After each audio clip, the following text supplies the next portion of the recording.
પોરબંદરમાં 1993 આરડીએક્સ લેન્ડિંગનો જે સમગ્ર કેસ છે તે મામલે મમ્મુ મિયા પંચુમિયાને સુપ્રીમ કોર્ટે આપણે જામીન આપ્યા છે। પોરબંદરની કોર્ટે પણ જેલમાંથી મુક્ત કરવાનો ઓર્ડર કર્યો છે। મમ્મુ મિયા પંચુમિયાને જેલમાંથી મુક્ત કરાયો છે। 1993 આરડીએક્સ લેન્ડિંગ કેસમાં આખરે જેલવાસ ભોગવી રહેલા મમ્મુ મિયા પંચુમિયાને આખરે રાહત મળી છે। સુપ્રીમ કોર્ટે જામીન આપ્યા છે। પોરબંદરની કોર્ટે જેલમાંથી મુક્ત કરવાનો ઓર્ડર પણ કર્યો છે।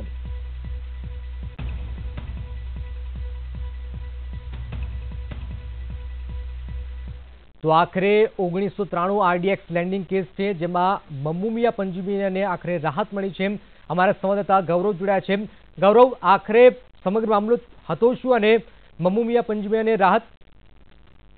જી જનક, આ જે આરડીએક્સ લેન્ડિંગ ગોસાબારા છે, પોરબંદરનું એક દરિયા કિનારાનું બંદર છે ગોસાબારા, ત્યાં 1992ની આસપાસમાં આરડીએક્સ અને વિસ્ફોટકોનો જથ્થો ઉતારવામાં આવ્યો હતો। કરાચીના બંદરેથી અલ સદાબહાર નામની જે એક બોટમાં આ સમગ્ર જથ્થો અહીંયા લાવવામાં આવ્યો હતો, જેમાં 30 બોક્સ આરડીએક્સ હતું, જ્યારે 45 કોથળા ભરીને જેમાં હથિયારો હતા, જેમાં AK-47, AK-56 જેવી અત્યાધુનિક તે સમયની રાઇફલો હતી।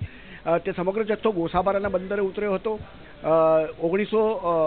જે બાબરી ધ્વંસ થયા બાદ કુખ્યાત ડોન દાઉદે આ સમગ્ર પ્લાન કર્યો હતો મુંબઈમાં વિસ્ફોટો કરવાનો, અને તે સંદર્ભે આ જથ્થો ઉતારવામાં આવ્યો હતો। અને મમ્મુ મિયા પંચુમિયાએ આ જથ્થાને જે પોરબંદરના ગોસાબારા બંદરેથી મુંબઈ અને ભારતના અન્ય શહેરોમાં પહોંચાડવાનું કામ કર્યું હતું।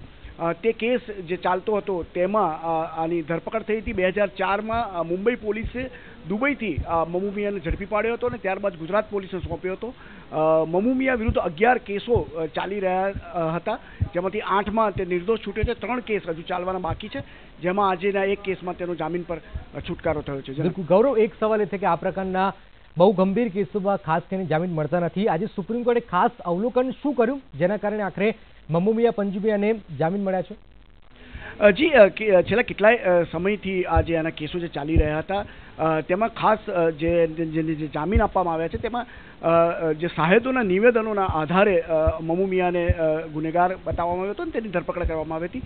તેના વિરુદ્ધના કોઈ એવા ચોક્કસ પુરાવાઓ કોર્ટ સમક્ષ રજૂ કરવામાં પોલીસને સફળતા નહોતી પ્રાપ્ત થઈ, તે મુખ્ય કારણ રહ્યું હતું। જનક, બિલકુલ બિલકુલ, આ મહત્વપૂર્ણ બાબત છે। આભાર ગૌરવ। તો આખરે મમ્મુ મિયા પંચુમિયાને પોરબંદરની કોર્ટે પણ હવે જેલમાંથી મુક્ત કરવાનો ઓર્ડર કર્યો છે।